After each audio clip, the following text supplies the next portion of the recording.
अस्सलाम वालेकुम स्टूडेंट्स। आज हम नेक्स्ट अपना समर वेकेशन होमवर्क को देखेंगे। आज समर वेकेशन होमवर्क हमारे तकरीबन शॉर्ट क्वेश्चन जो हैं वो कंप्लीट हो जाएंगे और उसके बाद हमारा एक लॉन्ग क्वेश्चन है, हम उसको भी देखेंगे। चलिए, हमारे पास जो है पहला what is mean by banking of fraud, जो शॉर्ट क्वेश्चन में से हम पहला क्वेश्चन पढ़ेंगे। नेक्स्ट हमारे पास centripetal force and centrifugal force. Third one is what is resultant of forces and the fourth one is what is head to tail rule explain with example. Fifth one is differentiate between like and unlike parallel forces, line of action of force, principle of moment, torque and couple, why the height of vehicles is kept as low as possible, what is neutral equilibrium, explain a body which is at rest but not in equilibrium, and the last one long question is जो हम देखेंगे आज के topic में। अगर तो time बचा इन 11 questions को जो है ना एक्सप्लेन करते हुए, अगर हमारे पास इतना टाइम बचा कि हम लॉन्ग क्वेश्चन को भी देख लेंगे। इन केस अगर हमारा टाइम ज़्यादा हो जाएगा तो हम इस लॉन्ग क्वेश्चन को जो है वो नेक्स्ट लेक्चर में कवर करेंगे। चलें, चलते हैं अपने पहले क्वेश्चन की तरफ, जो शॉर्ट क्वेश्चन है। Define centripetal force and centrifugal force. अच्छा, आपने बहुत सारे ऑब्जेक्ट्स को सर्कल में रोटेट करते हुए देखा होगा। सेंट्रीपिटल फोर्स का पहले कंसेप्ट समझ लें। आपने बहुत सारे ऑब्जेक्ट्स को सर्कल में रोटेट जो है ना करते हुए देखा होगा। आपने अमूमन जो है ना प्रीवियस एग्जांपल में एक एग्जांपल भी परफॉर्म की होगी। उसमें क्या था, हमने एक डोरी के साथ एक स्टोन को बांध देना है और स्टोन को हमने यूं अपने हाथ से एक सर्कल में घुमाना शुरू कर देना है, ठीक है। अब वो कौन सी फोर्स है जो ऑब्जेक्ट को सर्कल में घूमने पर मजबूर कर देती है? वो कौन सी फोर्स है जो बॉडी को सर्कल में घूमने पर मजबूर कर देती है? That is centripetal force. उस फोर्स को हम क्या कह देंगे? ये हमारे पास सेंट्रीपिटल फोर्स आ जाती है। बात समझ आ गई? सेंट्रीपिटल फोर्स कौन सी होती है? ऐसी फोर्स होती है जो ऑब्जेक्ट को एक सर्कल में रोटेट करवा देती है, जैसा कि इस डायग्राम में दिखाया गया। सेंट्रीपिटल फोर्स को Fc से रिप्रेजेंट किया जाता है। F4 हमारे पास क्या आ जाता है जी? वो फोर्स आ जाती है। और C4 क्या आ जाता है जी? सेंट्रीपिटल आ जाता है। तो अगर हम F के साथ जो है ना बेस बॉटम में C लिखते हैं तो F4 force and C4 centripetal, ये सेंट्रीपिटल फोर्स है। इसका फॉर्मूला क्या है? सेंट्रीपिटल फोर्स का डायरेक्ट रिलेशन है M for mass and V for velocity, यानी कि इसका डायरेक्ट रिलेशन है मास और साथ में वेलोसिटी के स्केयर के साथ। किसका डायरेक्ट रिलेशन है? सेंट्रीपिटल फोर्स का। और ये बहुत इंपॉर्टेंट एमसीक्यूज है, ये बहुत इंपॉर्टेंट एमसीक्यूज है according to paper point of view, कि सेंट्रीपिटल फोर्स का डायरेक्ट रिलेशन किसके साथ होता है? मास के साथ और वेलोसिटी के स्केयर के साथ। और इनवर्स रिलेशन किसके साथ होता है? इसके रेडियस यानी कि आर के साथ। यहां तक तो बात आपको समझ आ गई ना सेंट्रीपिटल फोर्स क्या होती है। नेक्स्ट हमारे पास आ जाता है सेंट्रीफ्यूगल फोर्स। अच्छा, according to Newton third law of motion, आपको पता है हर एक्शन का रिएक्शन होता है, बट उसका जो रिएक्शन होता है वो ऑपोजिट होता है। तो जब सेंट्रीपिटल एक फोर्स है ना, एक फोर्स लगती है तो एक्शन होता है, तो इसका रिएक्शन भी तो होना है ना। अच्छा, अब हमारे पास जो सेंट्रीफ्यूगल ये फोर्स है according to Newton third law of motion, इसमें हमारे पास क्या आ जाएगा कि जब ये सेंट्रीपिटल फोर्स लगेगी तो इसका जो ऑपोजिट रिएक्शन हमें फेस करना पड़ेगा, उसको हम क्या कह देंगे कि ये हमारे पास सेंट्रीफ्यूगल फोर्स है। ठीक है ना, कहता है according to Newton third law of motion there exist a reaction to the centripetal force, centripetal reaction that pulls the spring outward is some time. वो क्या होता है कि उस डोरी को बाहर की जानब रखती है, and the centrifugal force that is called the centrifugal force. अगर आप इसको देखें तो ये स्ट्रिंग है जिसके साथ ये ऑब्जेक्ट बंधा हुआ है जो सर्कल में रोटेट कर रहे हैं। सेंट्रीपिटल फोर्स इसको सर्कल में रोटेट करवा रही है और इसके देखें, इसकी डायरेक्शन, सेंट्रीपिटल फोर्स की डायरेक्शन क्या है? इनवर्ड है। ये एक्शन है, जो इसको रिएक्शन फेस करना पड़ रहा है वो ऑपोजिट है। उसकी डायरेक्शन कौन सी है जी? आउटवर्ड है। और सम टाइम हम इसको कह देंगे ये सेंट्रीफ्यूगल फोर्स है। Is it clear? नेक्स्ट हमारे पास आ जाता है जी what is mean by banking of force. Banking of roads को पढ़ने से पहले हम जो पिछला कंसेप्ट पढ़ चुके हैं उसको हल्का सा मेमोराइज करें। हमने ये पढ़ा कि जो ऑब्जेक्ट सर्कल में रोटेट करता है, सर्कल में घूमता है, सर्कल में जाता है, उसको सेंट्रीपिटल फोर्स उसको सर्कल में लेके जाती है। आपने अमूमन गाड़ियों में सफ़र किया होगा ना, तो आपने देखा होगा जब भी रोड यूं टर्न करता है, जब भी रोड यूं टर्न करता है, अगर आप उस गाड़ी में बैठे हुए हैं तो क्या होता है कि आप जब टर्न कर रहे होते हैं तो आप यूं, यानी आप उसी टर्न वाली साइड पे आपकी जो डायरेक्शन है आपकी बॉडी मूव करना शुरू करती है, बेशक आप गाड़ी में बैठे होते हैं। ऐसा क्यों होता है? क्योंकि जो गाड़ी है वो एक सर्कल में रोटेट करती है। जब वो सर्कल में रोटेट करती है तो सेंट्रीपिटल फोर्स ही उसको सर्कल में रोटेट करवाती है। अगर रोड यूं बिल्कुल स्ट्रेट हो तो गाड़ी सर्कल में जो है ना वो टर्न नहीं कर पाएगी, और यहाँ पे टर्न करना भी बहुत मुश्किल होगा, और समटाइम यहाँ पे बहुत सारी जो है ना डिफिकल्टीज फेस करना पड़ेंगी। हमेशा जब भी टर्निंग पॉइंट होता है वो यूं सर्कल में होता है। अब बैंकिंग ऑफ रोड्स में क्या होता है कि जो रोड, फॉर एग्जांपल ये रोड है मेरे पास, ठीक है, और जो रोड का बाहर वाला आउटर एज होता है ना वो थोड़ा ऊपर की जानब उठा होता है, यानी जो आउटर एज होता है वो थोड़ा क्या ऊपर की जानब उठा होता है, और जो थोड़ा इनर एज होता है डाउनवर्ड होता है वो थोड़ा नीचे की जानब होता है। ऐसा क्यों होता है? ताकि वो सर्कल की शेप बन जाए, जैसे आपको इस डायग्राम में दिखाई दे रहा है। ये जो ए पार्ट है, ये जो आउटर एज है ये थोड़ा ऊपर की जानब उठा हुआ है, ठीक है, और ये दूसरा पार्ट है वो थोड़ा डाउनवर्ड आया हुआ। ऐसा क्यों है? ताकि ये एक सर्कल की शेप प्रोवाइड कर दे और वहां पे हमें सेंट्रीपिटल फोर्स मिल जाए, और वहां पे हमें कोई डिफिकल्टीज फेस करनी ना पड़े गाड़ी को टर्न करते हुए। ये बैंकिंग ऑफ रोड्स का फिनोमिना होता है। बैंकिंग ऑफ रोड, अब देख लेते हैं यहाँ पे क्या लिखा हुआ है। The banking of road is defined as the phenomena in which the edges are raised for the curved road. देखिए edges, ये बाहर की जानब जो edges है ना ये ऊपर की जानब उठे हुए होते हैं, and the inner edges to provide the necessary centripetal force to the vehicles so that they take a safe turn. यानी कि जो इनर एजेस होते हैं ना ये डाउनवर्ड होते हैं, आउटर एजेस अपवर्ड होते हैं, जिससे क्या होता है कि एक इन्हें सर्कल टाइप शेप मिल जाती है, और जिससे ये जो इनर एजेस होते हैं ये तकरीबन इतनी सेंट्रीपिटल फोर्स एक गाड़ी को प्रोवाइड कर देते हैं, गाड़ी का ऑब्जेक्ट है ना इसको प्रोवाइड कर देते हैं, जिससे ये सेफ टर्न ले लेता है। The angle at which the vehicle is inclined is defined as the bank angle, और जिस एंगल पर गाड़ी टर्न करती है ना हम उसको बैंक एंगल कहते हैं, और यही हमारे पास बैंकिंग ऑफ रोड है। नेक्स्ट हमारे पास आ जाता है what is resultant of force. अच्छा, आपको पता है ना वेक्टर और स्केलर क्या होता है? वेक्टर वो होता है जिसके पास मैग्नीट्यूड भी होता है, डायरेक्शन भी होती है, और स्केलर वो होता है जिसके पास सिर्फ मैग्नीट्यूड होता है, डायरेक्शन नहीं होती। और आपको पता है कि फोर्सेस को हम ऐड कर सकते हैं, लेकिन फोर्सेस को हम अरिथमेटिकल रूल्स से ऐड नहीं कर सकते। अरिथमेटिकल रूल्स कौन सा? फॉर एग्जांपल मैं दो वेरिएबल ले लेता हूँ, मैं a प्लस बी, ये जो प्लस है ये अरिथमेटिक रूल्स है, मैं इस मेथड से फोर्स को ऐड नहीं कर सकता। फोर्स को ऐड करने के लिए मुझे एक स्पेशल रूल, एक स्पेशल मेथड चाहिए होगा, उसको मैं कह दूंगा रिजल्टेंट फोर्स, और उसको मैं क्या कह दूंगा? Resultant force. अमूमन हम रिजल्टेंट फोर्स को बहुत सारे मेथड में R से रिप्रेजेंट करते हैं। Is it clear? अब डेफिनेशन देख लेते हैं रिजल्टेंट फोर्स की क्या होती है।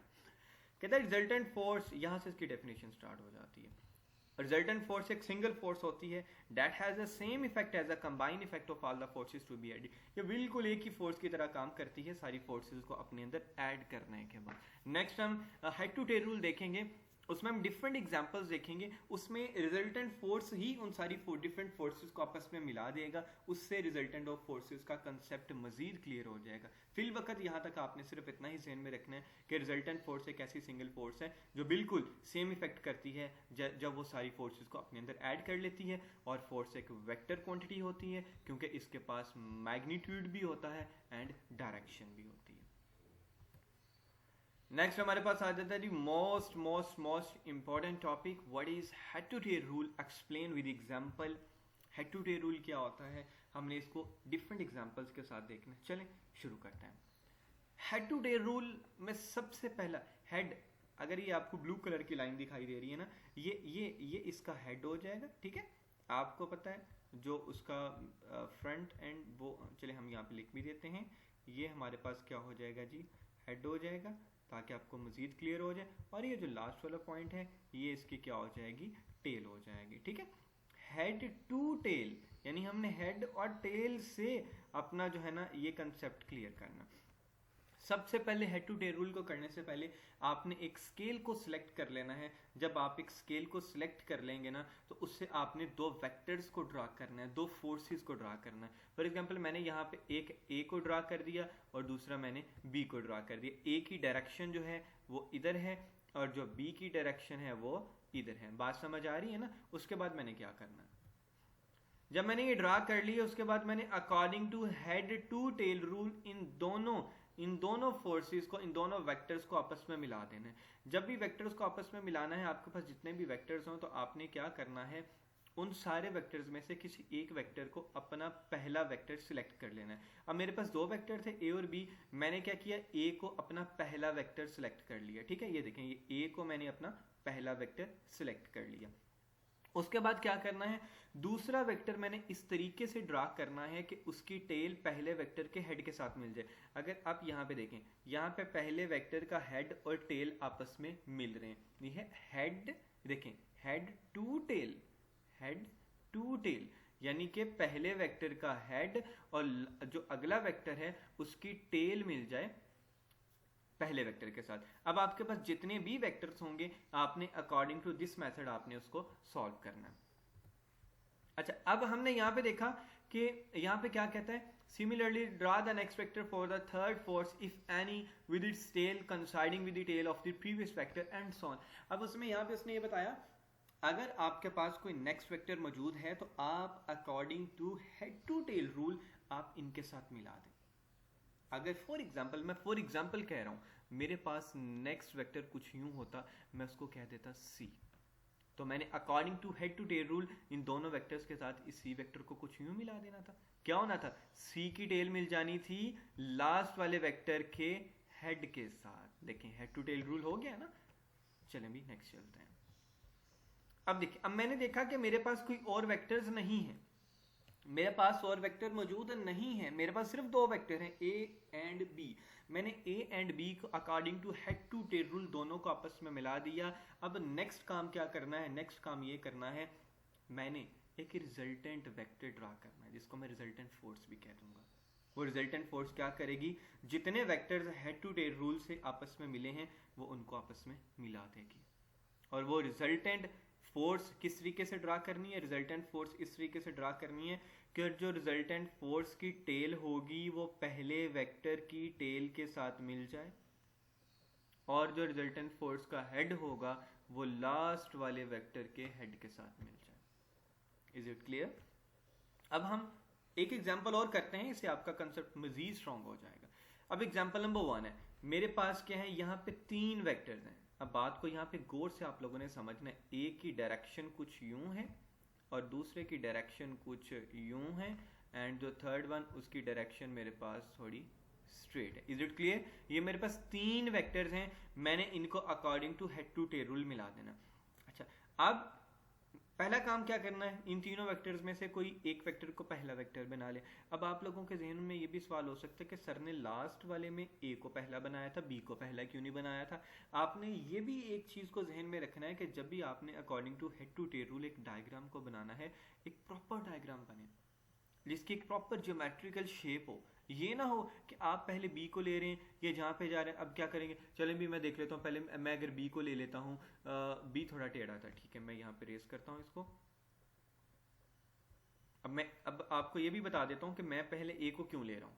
अच्छा, अब यहाँ पे फॉर एग्जांपल जी मैं पहले बी को ले लेता हूँ, बी थोड़ा यूं जा रहा है, ठीक है, उसके बाद मैं कहता हूँ जी मैं ले लेता हूँ सी को। अब सी थोड़ा स्ट्रेट जा रहा है, उसके बाद मैं कहता हूँ जी मैं ले लेता हूँ ए को, ए कुछ यूं जा रहा है। अब मुझे आप ये बताएं, अब आपने ये 3 वेक्टर्स लगा दिए, ये मेरे पास है जी पहला ए वेक्टर, और दूसरा ये है मेरे पास जी बी वेक्टर, और ये मेरे पास है जी सी वेक्टर। अब आपने जब इसका रिजल्टेंट फोर्स ड्रा करना है, आप किस मेथड से ड्रा करेंगे? हमने तो कहा था कि रिजल्टेंट फोर्स स्ट्रेट हो, ये तो आप एक सर्कल में घुमा के ले जाएंगे। ये कौन सी जियोमेट्रिकल शेप है जी, ये तो बहुत रॉन्ग वे है इसको ड्रा करने का। तो ये वाला मेथड हम किसी सूरत भी इम्प्लीमेंट नहीं करेंगे। इसका रूल ये होता है कि आपने पहले तीनों वेक्टर्स में से किसी एक वेक्टर को पहला वेक्टर बना लेना है और देखना है कि मैं इस वेक्टर को अगर पहला वेक्टर बनाता हूँ क्या मेरी डायग्राम प्रॉपर बनेगी। चलें, अब ये मेरे पास ए बी और सी है, इनमें से कौन से को जी हम पहला वेक्टर लेंगे? जी बिल्कुल, हम ए को ही पहला वेक्टर लेंगे। चले चलते हैं नेक्स्ट स्लाइड पे। अब यहाँ पे मैंने ए को पहला वेक्टर ले लिया, आप अगर देख रहे हैं ये ए मेरे पास पहला वेक्टर आ जाएगा, और अगला vector according to head to tail rule के जो नेक्स्ट वेक्टर होगा उसकी टेल पहले वेक्टर के साथ मिल जाए, ठीक है। और फिर हमने देखने के और वेक्टर भी मौजूद हैं, जी बिल्कुल, सी है तो सी की टेल प्रीवियस वेक्टर के हेड के साथ मिल जाए। अब देखने क्या नेक्स्ट को वेक्टर मौजूद है? नहीं, नेक्स्ट को फोर्स को वेक्टर मौजूद नहीं है। फिर हमने एक काम करना है, फिर हमने रिजल्टेंट वेक्टर ड्रा करना है। रिजल्टेंट वेक्टर ड्रा करने का क्या मेथड है? उसकी टेल पहले वेक्टर की टेल के साथ मिल जाए, वेल डन, और उसका हेड लास्ट वाले वेक्टर के हेड के साथ मिल जाए। ये था हमारा हेड टू टेल रूल। उम्मीद है रिजल्टेंट फोर्स और head to tail rule concept आपको क्लियर हो गया होगा। इसके अपने डिफरेंट एग्जांपल्स खुद से सॉल्व करनी है। नेक्स्ट हमारे पास आ जाता है जी differentiate between like and unlike parallel forces. Like and unlike parallel forces क्या होती हैं? अच्छा, पैरेलल फोर्सेस हम प्रीवियस जब हमने चैप्टर्स पढ़ा था बहुत डिटेल में पढ़ा था कि ऐसी फोर्सेस जो एक दूसरे से पैरेलल होती हैं लेकिन उनकी डायरेक्शन क्या होती है, सेम होती हैं और किसी भी एंगल पे जाके वो मीट नहीं कर रही होती। अच्छा, ये यहाँ पे मैंने मीट करवा दी है, चलो मैं यहाँ पे थोड़ा रेस कर देता हूँ। अच्छा, वो किसी भी पॉइंट पे जाके आपस में मीट नहीं करती और उनके दरमियान इंपॉर्टेंट बात बताने लगा हूँ, और उनके दरमियान जो एंगल होता है वो क्या होता है जी? जीरो होता है। उनका कोई भी एंगल नहीं बन रहा होता लेकिन उनकी डायरेक्शन क्या होती है? सेम होती है। ये था पैरेलल का। अच्छा, अब लाइक और अनलाइक पैरेलल फोर्सेस क्या होती है? लाइक का मतलब होता है एक जैसी, जो बिल्कुल एक जैसी। अनलाइक जो एक जैसी नहीं है। लाइक पैरेलल फोर्सेस ऐसी फोर्सेस होती हैं जो एक दूसरे से पैरेलल होती हैं और उसकी डायरेक्शन सेम होती है। अगर आप इस डायग्राम को देखो, यहाँ पे हमारे पास एक बैग है। बैग के अंदर डिफरेंट एप्पल्स हैं। अब देखते हैं एप्पल्स की डायरेक्शन डाउनवर्ड है, क्योंकि ग्रेविटी उस पर लग रही है ना। एप्पल्स का वेट है, जिस चीज का वेट होता है उस पर ग्रेविटी ने तो एक्ट करना ही करना, तो उनकी डायरेक्शन सेम हो जाएगी और एक दूसरे से पैरेलल हो जाएंगे। अब अगर एरोस को देखो, सारे एरोस की डायरेक्शन क्या सेम है और ये किसी भी पॉइंट पे जो है ना जाके इकट्ठे मीट नहीं कर रहे और इनकी डायरेक्शन भी सेम है, तो ये क्या हो जाएंगी? लाइक पैरेलल फोर्सेस हो जाएंगी। अनलाइक पैरेलल फोर्सेस ऐसी फोर्सेस होती हैं जिनकी डायरेक्शन एक दूसरे से ऑपोजिट हो जाती है। अच्छा, आपने शीशा देखा है कभी? उस पर प्ले भी किया होगा, जाहिर सी बात है। ऐसे ही होता है ना। क्या होता है हमारे पास, अगर एक किड यहाँ पे बैठ जाता है, चलें ड्रा करते हैं, बनाने की कोशिश करते हैं। एक अगर किड हमारे पास यहाँ पर बैठ जाता है तो दूसरा किड हमारा क्या होता है जी? वो यहाँ पे बैठ जाते हैं जो प्ले कर रहे होते हैं। क्या होता है, अगर ए की डायरेक्शन डाउनवर्ड होती है, अगर इसकी डायरेक्शन डाउनवर्ड होती है तो इसकी डायरेक्शन अपवर्ड चले जाती है। अगर इसकी डायरेक्शन डाउनवर्ड होती है तो इसकी डायरेक्शन अपवर्ड चले जाती है। ऐसा ही होता है ना। तो ये अनलाइक पैरेलल फोर्सेस को रिप्रेजेंट कर रहा है। ये है तो सेम लाइन पे। अनलाइक पैरेलल फोर्सेस ऐसी फोर्सेस होती हैं जो क्या होती हैं? सेम लाइन पे होती हैं, सेम लाइन पे होती हैं, लेकिन वो एक दूसरे से क्या हो जाती हैं? ऑपोजिट हो जाती हैं। जिस तरीके से ये मैं कोई भी मेरे पास एक पीस है, रॉड है, इस पे अगर फोर्स अपवर्ड अप्लाई की जा रही है तो क्या होगा? ये पॉइंट जो होगा, ये पॉइंट डाउनवर्ड चला जाएगा। अगर मैं इस पे अपवर्ड फोर्स लगाऊंगा तो क्या होगा? ये पॉइंट जो है डाउनवर्ड चला जाएगा और ये एक दूसरे से ऑपोजिट फोर्सेस को रिप्रेजेंट करेंगे। ये हमारे पास अनलाइक पैरेलल फोर्सेस हैं। नेक्स्ट हमारे पास आ जाता है जी define line of action of force. क्या होता है?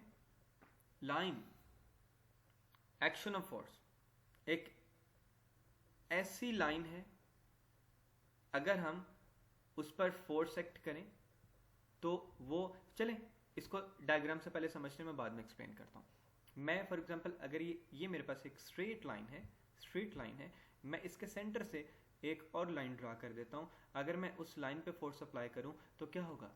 वो इसके इर्द गिर्द रोटेट करेगी ना, इसी से जाएगी ना। अब कहते हैं the line along which a force act, वो लाइन जिस पर फोर्स एक्ट करती है, वो लाइन जिस पर फोर्स एक्ट करती है is called the line of action of force. अगर हम इस डायग्राम में देखें तो ये मेरे पास पहली लाइन, ये किसको रिप्रेजेंट करी? एक्सिस ऑफ रोटेशन को, जिस पे वो रोटेट करेगी। अगर मैं इसके एंड वाले पॉइंट पे फोर्स लगा दूंगा तो ये वो लाइन होगी जिसके अलोंग फोर्स जो है ना वो फोर्स लगी और वो एक्सिस ऑफ रोटेशन में घूमना शुरू हो जाएगी, and that is called the line of action of force. What is principle of moment? Principle of moment क्या होता है? प्रिंसिपल ऑफ मोमेंट कहता है अगर आपका राइट साइड पे किया हुआ वर्क लेफ्ट साइड पे किए हुए वर्क के इक्वल हो जाए। राइट लेफ्ट क्या भाई? अगर आपका clockwise movement anti clockwise movement के इक्वल हो जाए तो that is called principle of moment. इसकी बहुत बहुत बहुत आसान सी एग्जांपल। अच्छा, आपको पता है ना क्लॉकवाइज मूवमेंट वो जो घड़ी की डायरेक्शन होती है ये ऐसे, पता है ना, और जो एंटी क्लॉकवाइज मूवमेंट जो उसके ऑपोजिट चले जाती है। Is it clear? ठीक है। अब मेरे पास एक नट है, एग्जाम्पल को गौर से समझना है, फिर प्रिंसिपल ऑफ मोमेंट क्लियर हो जाएगा आपको।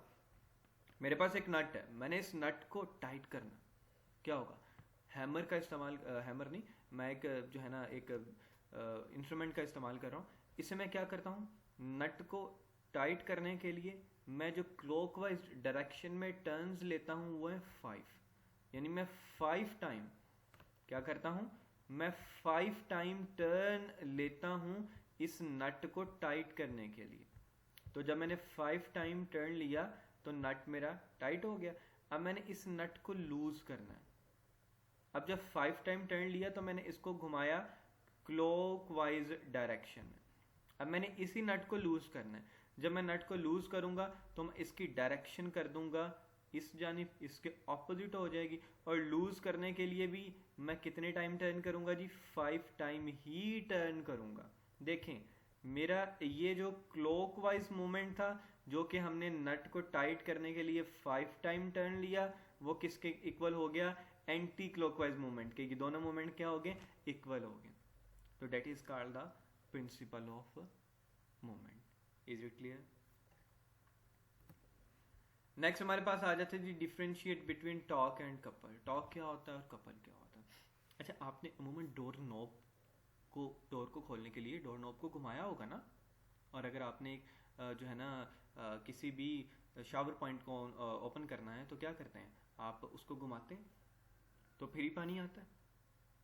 टर्न करते हैं ना, टर्न करते हुए फोर्स तो लगाते हैं ना, वो जो टर्न इफेक्ट कर देती है force, that is called torque और moment of the force. Torque क्या करता है, ऐसा टर्न इफेक्ट जो कोई फोर्स क्रिएट कर दे, दैट इज कॉल्ड टॉर्क और moment of the force. Torque का क्या फॉर्मूला होता है, ये टॉर्क का साइन है हमारे पास, torque is equal to force multiply by ये क्या है जी, ये हमारे पास एक मोमेंट ऑफ द फोर्स, यानी जिसे मोमेंट आर्म भी कह देंगे। नेक्स्ट हमारे पास आ जाता है कपल। कपल क्या होता है, जब हमारे पास दो अनलाइक पैरेलल फोर्सेस हों, उनका मैग्नीट्यूड सेम हो but not along the same line, लेकिन वो एक सेम लाइन में ना हो। अब देखिए इसकी एग्जांपल, मैं व्हील के जो नट्स हैं मैंने उनको टाइट करना था। जब मैंने उनको टाइट करना है तो क्या होता है, मैं इस डायरेक्शन में फोर्स लगा रहा हूं, ठीक है। अब ये एग्जांपल समझनी है जरा। तो मैं फोर्स क्या लगा रहा हूं जी, इधर को। जब मैं फोर्स इधर को लगा रहा हूं तो जो दूसरा पॉइंट बी है उधर से फोर्स कहां के जा रही है जी, डाउनवर्ड जा रही है। इसका सेंटर पॉइंट हमारे पास हो जाएगा O, ये पॉइंट हमारे पास हो जाएगा A, ये पॉइंट हमारे पास हो जाएगा B। अगर अपवर्ड फोर्स लग रही है तो ये वाला पॉइंट डाउनवर्ड। अच्छा, इसकी एग्जांपल बिल्कुल सीसा जैसी है जो हम पीछे देख चुके हैं। क्या है जी, अगर इधर अपवर्ड फोर्स लग रही है तो ये किधर को जा रहा है जी, डाउनवर्ड जा रहा है। अगर इधर को अपवर्ड लगा रहे हैं तो ये वाला डाउनवर्ड जा रहा है। तो इसका फॉर्मूला टोटल डार्क अगर हमने फाइंड करना है ना, तो क्या होगा, total dark of the couple. पहला पॉइंट क्या होगा जी, फोर्स कौन से पॉइंट पे लग रही, OA, दूसरी जी फोर्स मल्टीप्लाई बाय OB, दोनों को ऐड कर देंगे। फोर्स कॉमन आ गया, OA प्लस OB, O इन दोनों का कॉमन पॉइंट है, सेंटर पॉइंट है, हम उसको स्किप करेंगे। तो टॉर्क ऑफ द कपल हमारे पास क्या आ जाएगा जी, फोर्स मल्टीप्लाई बाय AB। तो कपल की डेफिनेशन क्या हो जाएगी, a couple is formed by two unlike parallel forces. Unlike देखें एक जैसी नहीं है, एक दूसरे से अनलाइक पैरेलल फोर्सेस में क्या पढ़ा था, ऐसी फोर्सेस होती हैं जो एक दूसरे से ऑपोजिट डायरेक्शन में जा रही होती हैं, ठीक है। Two unlike parallel forces of the same magnitude, दोनों का मैग्नीट्यूड सेम है। मैग्नीट्यूड सेम से मुराद क्या कि अगर उस नट को टाइट करने के लिए 5 टाइम टर्न ले रहा हूँ, उस नट को लूज करने के लिए भी 5 टाइम ही टर्न लूंगा, यानी मैग्नीट्यूड दोनों का सेम हो जाएगा but not along the same line. लेकिन एक सेम लाइन में नहीं होगा, टाइट कर रहा हूँ डायरेक्शन और हो जाएगी, लूज कर रहा हूँ तो डायरेक्शन और हो जाएगी। नेक्स्ट हमारे पास आ जाता है जी, why the height of vehicles is kept as low as possible. जो व्हीकल्स की हाइट है उसको कम से कम क्यों रखा जाता है। आपने अमूमन देखा होगा जो रेसिंग कार्स होती हैं ना, उनकी जो हाइट होती है बहुत लो होती है, और जिन गाड़ियों की हाइट ज़्यादा होती है ना, उनके फॉल करने के चांसेस बहुत ज़्यादा होते हैं, गिरने के चांसेस बहुत ज़्यादा होते हैं। जिनकी हाइट बहुत कम होती है उनके गिरने के चांसेस बहुत कम होते हैं। अब ऐसा क्यों है कि रेसिंग कार्स या कोई भी गाड़ियां जो होती हैं उनकी हाइट को कम क्यों रखा जाता है, क्योंकि जो ऑब्जेक्ट जितना कम हाइट पे होगा उस पर ग्रेविटी, सेंटर ऑफ मास, उतना ही उसका इंक्रीज हो जाएगा। हाइट बहुत ज्यादा होगी तो उस पर ग्रेविटी जो है ना लगेगी, लेकिन उसको स्टेबल नहीं कर पाएगी, उसकी स्टेबिलिटी वहां पे नहीं होगी। तो यहां पे कहते हैं the height of vehicles is kept as low as possible so that their center of mass must be kept as low as possible. ऐसा क्यों होता है? क्योंकि उनका center of mass कम हो जाता है and helps to increase their stability, जिस पे वो मदद करता है कि वो स्टेबल रहे, वो गिरे ना. नेक्स्ट हमारे पास है जी question number 10. What is meant by neutral equilibrium या व्हाट इज न्यूट्रल इक्विलिब्रियम? कहता है एक बॉडी अपनी नई पोजीशन पे चले जाती है, जब हम उसको उसकी प्रीवियस पोजीशन से डिस्टर्ब करते हैं तो वो body state of neutral equilibrium में होती है.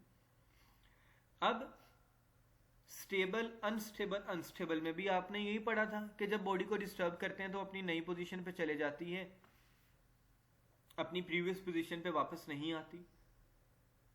अब सवाल आपके जहन में यह होगा कि सर अनस्टेबल और न्यूट्रल इक्विलिब्रियम में फर्क कैसे हम फाइंड करेंगे? कंसेप्ट हमारा कैसे जो है ना दोनों से क्लियर होगा? तो एक बात याद रखने, जब भी न्यूट्रल इक्विलिब्रियम की बात आएगी तो ऑब्जेक्ट हॉरिजॉन्टली मूव होगा. जब भी अनस्टेबल इक्विलिब्रियम की बात आएगी तो ऑब्जेक्ट वर्टिकल मूव होगा. अनस्टेबल इक्विलिब्रियम हमने ये पढ़ा था कि अगर हमारे पास एक पेंसिल है, हम उसको यूं स्ट्रेट खड़ा कर देते हैं, खड़ा करने के बाद जब हम उसको छोड़ते हैं तो क्या होता है? वो यूं पेंसिल चले जाती है ना, यानी कि वो अपनी प्रीवियस पोजीशन को, अपनी प्रीवियस हाइट को खो बैठी. ऐसे ही है. लेकिन न्यूट्रल इक्विलिब्रियम में अगर मेरे पास एक बॉल है, वो हॉरिजॉन्टली पड़ी हुई है, मैं उसको यूं जमीन पे रोल करवाता हूं, वो रोल करती करती करती करती यहां तक बॉल पहुंच गई, वो यहां पे आके रुक गई. तो क्या अगर यहां पर जो बॉल की हाइट थी, क्या वही हाइट उसकी यहां पर है? जी बिल्कुल वही हाइट उसकी यहां पर है. उसकी हाइट तो चेंज नहीं हुई ना, उसकी हाइट हाईएस्ट पॉइंट तो वही है ना जो पहले था. तो दैट्स मीन ये न्यूट्रल इक्विलिब्रियम में मैंने यहां पे फोर्स अप्लाई की, इसने अपनी पोजीशन को छोड़ दिया और ये नई पोजीशन पे आके रुक गई, लेकिन इसकी हाइट वैसी की वैसी रही, तो बॉडी न्यूट्रल इक्विलिब्रियम में. ये बॉडी यहाँ पे है, मैंने इसको यहाँ पे जाके अगर फोर्स लगा के छोड़ दिया, ये बॉडी अपनी नई, ये लेड पेंसिल जो पेन है अपनी नई पोजीशन पे चला गया, लेकिन इसकी हाइट तो चेंज होगी. ये तो वर्टिकल था, ये हॉरिजॉन्टली क्यों चला गया? तो ये अनस्टेबल इक्विलिब्रियम में. होप सो न्यूट्रल इक्विलिब्रियम और अनस्टेबल इक्विलिब्रियम में डिफरेंस हो गया होगा क्लियर आप लोगों को कि जब भी न्यूट्रल इक्विलिब्रियम की बात करेंगे बॉडी हॉरिजॉन्टल होगी, और जब अनस्टेबल इक्विलिब्रियम की बात करेंगे तो बॉडी वर्टिकल होगी. और साथ में स्टेबल को भी चलें देख लेते हैं. स्टेबल में क्या था कि अगर बॉडी को डिस्टर्ब करें उसकी पोजीशन में से, तो वो अपनी पहली पोजीशन पे दोबारा वापस चले जाती है. उसकी एग्जांपल हमने क्या देखा था कि हमारे पास अगर एक बुक है, उसको हम थोड़ा सा जो है ना अपने उसके पॉइंट से उठा लेते हैं, जब उठाने के बाद उसको दोबारा छोड़ देते हैं, फ्री कर देते हैं, तो वो दोबारा अपनी मेन पोजीशन पे वापस चले जाती है. That is the example of stable equilibrium. Pendulum, clock pendulum या कोई भी पेंडुलम, वो अपनी मेन पोजीशन पे आके रुक जाता है ना, तो that is the example of stable equilibrium. चलें देखते हैं अपने अगले क्वेश्चन को. कहता है एक्सप्लेन करें a body which is at rest but not in equilibrium. एक बॉडी रेस्ट में तो है लेकिन वो इक्विलिब्रियम में नहीं है. आपने क्या काम करना है? आपके पास एक बॉल है, आपने उस बॉल को यूं ऊपर फेंक दिया. जब बॉल यहाँ पे चले गई तो आप क्या देखते हैं? आप ये देखते हैं कि इस पॉइंट पे जाके आपको ये लगा कि बॉल यहाँ पे आके कुछ वक्त के लिए रुक गई है. ऐसे होता है ना कि जब भी आप बॉल को ऊपर फेंकते हैं, अब आपने बॉल को ऊपर थ्रो किया तो आप क्या देखते हैं कि बॉल उस पॉइंट पे आके कुछ वक्त के लिए रुक गई.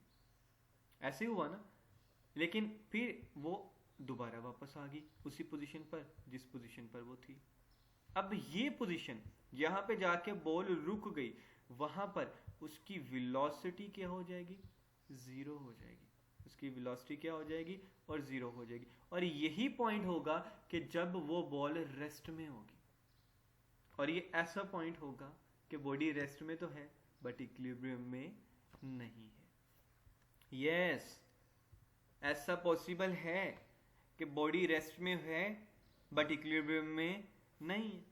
Throw a ball straight up in the air. Ball को ऊपर हवा में फेंकें. At the top of its trajectory its velocity is zero. उसकी वेलोसिटी यहाँ पे हाईएस्ट पॉइंट पे क्या हो जाएगी? जीरो हो जाएगी. It is momentarily at rest, ये रेस्ट में होगी, however it is not in equilibrium, लेकिन ये equilibrium में नहीं होगी क्योंकि इसने डाउनवर्ड भी तो आना है, ग्रेविटी ने भी तो इस पे एक्ट करना है ना. Is it clear? Hope so ये कंसेप्ट आपको क्लियर हो गया होगा. चलिए चलते हैं अपनी अगली स्लाइड की तरफ. नेक्स्ट हमारे पास आ जाता है जी what is significant figure, explain rules to find the significant figure. Most important है ये. अकॉर्डिंग टू शॉर्ट देख लें या अकॉर्डिंग टू लॉन्ग भी आ सकता है कि सिग्निफिकेंट फिगर क्या होता है और इसके कुछ रूल्स क्या है. कहते हैं all the accurately noun digits and the first doubtful digits is called the significant figure. Significant figure for example एक स्टूडेंट ने एक बुक की लेंथ को मेजर किया, उसने लेंथ को मेजर किया, वो आगे 18.2 centimetre using a measuring tape.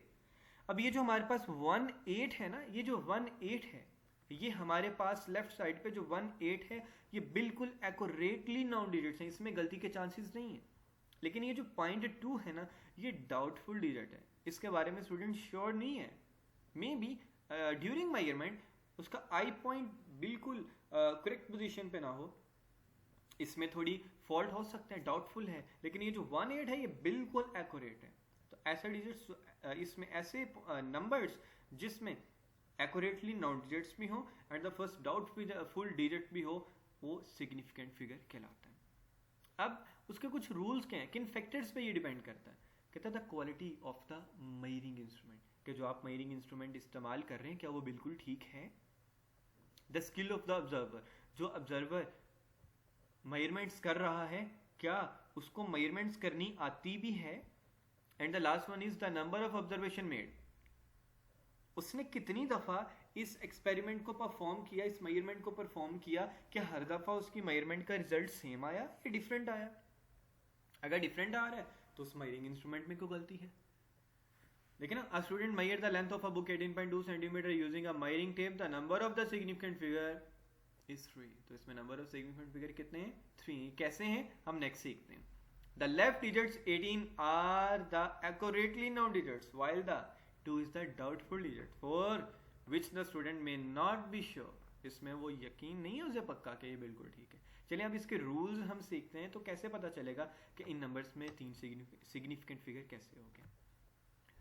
पहला जी कहता है जी non zero digits are always significant. Non zero digits कौन से हैं, लाइक 1 हमारे पास हो गया, 2 हो गया एंड 3 हो गया, 4 हो गया, 5 हो गया, उसके बाद हमारे पास 6 हो गया, 7 हो गया एंड 8 हो गया एंड 9 हो गया. यानी ये वो नॉन जीरो डिजिट्स हैं जो हमारे पास क्या है जी, ये सिग्निफिकेंट है.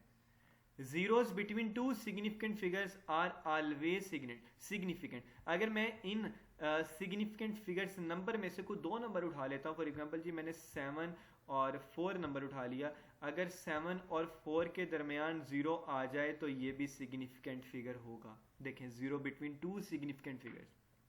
अब ये जो मैंने नंबर लिखे हुए हैं इसके सिग्निफिकेंट फिगर टोटल कितने हैं जी, इसके 3 सिग्निफिकेंट फिगर हैं. 3 कैसे हो गए, 7 नॉन जीरो डिजिट्स है जी, ये सिग्निफिकेंट फिगर है. अगर 0 2 नॉन जीरो डिजिट्स के दरमियान आ रहा है तो वो भी सिग्निफिकेंट फिगर हो जाएगा. 1 2 3, तो इसके सिग्निफिकेंट फिगर कितने हो जाएंगे, 3 हो जाएंगे. अगर मैं इनकी बात करता हूँ, इनके सिग्निफिकेंट फिगर्स कितने हैं, तो मैं इनको काउंट करता हूँ. अच्छा, इनको मैंने जब काउंट करना है, ये मैं पहले थोड़ा ये रेज कर दूँ, ठीक है. अब मैं इनके सिग्निफिकेंट फिगर काउंट करता हूँ, कैसे पता चलेगा जी, 1 2 3 4 5 6 7 8 9. तो इसके सिग्निफिकेंट फिगर मेरे पास कितने हो जाएंगे, 9 हो जाएंगे. हर नंबर को मैंने अलग काउंट करना है. तो पहले 2 पॉइंट समझ आ गए. नेक्स्ट हमारे पास क्या था जी, फाइनल और ending zeros on the right in decimal fraction are significant. Decimal fraction क्या है, मैं फॉर एग्जांपल यहाँ पे लिख देता हूँ जी 34.60. अच्छा, फाइनल और ending zero on the right in decimal fraction are significant. 0 तो वैसे सिग्निफिकेंट फिगर नहीं था, लेकिन अगर 0 2 नंबर के दो सिग्निफिकेंट फिगर के दरमियान आ जाए तो वो सिग्निफिकेंट फिगर है. अगर 0 पॉइंट के बाद राइट साइड पर आ जाए तो वो भी सिग्निफिकेंट फिगर होगा, जो हमने थर्ड पॉइंट में पढ़ा. तो इसके टोटल सिग्निफिकेंट स्टूडेंट्स कितने होंगे, इसके टोटल होंगे जी 1 2 3 4. इसके टोटल सिग्निफिकेंट फिगर्स हमारे पास आ जाएंगे 4 आ जाएंगे. फिर 0 return on the left side of the decimal point. For example मैं यहाँ पे लिख देता हूँ 0.42 and 3। वो डेसिमल पॉइंट जिसके लेफ्ट साइड पर 0 आ रहा है तो वो 0 सिग्निफिकेंट फिगर नहीं होगा।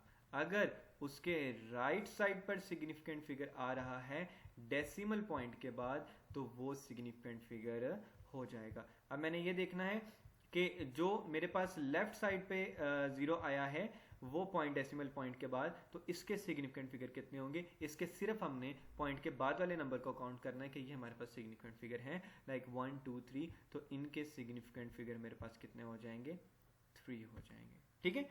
अगर हम होल नंबर की बात करते हैं, होल नंबर तो आपको पता है ना, अगर हम होल नंबर की बात करते हैं जो एक या एक से ज्यादा जीरो पे डेसिमल पॉइंट के साथ खत्म होता है, तो वहां पे जो जीरो होंगे वो सिग्निफिकेंट फिगर हो भी सकते हैं और नहीं भी हो सकते। उनको हम ज्यादातर साइंटिफिक नोटेशन फॉर्म से राइट डाउन करके लिख देते हैं। ये थे हमारे आज के शॉर्ट क्वेश्चंस जो हमने पढ़े और एक लॉन्ग क्वेश्चन जो हमने डिस्कस किया। इनकी अच्छे से प्रैक्टिस करनी है, सिग्निफिकेंट फिगर्स की, हेड टू टेल रूल की। आज का हमारा lecture according to paper point of view बहुत बहुत बहुत इंपॉर्टेंट है। उम्मीद है आप लोग इसको अच्छे से तैयार करेंगे। अल्लाह हाफिज।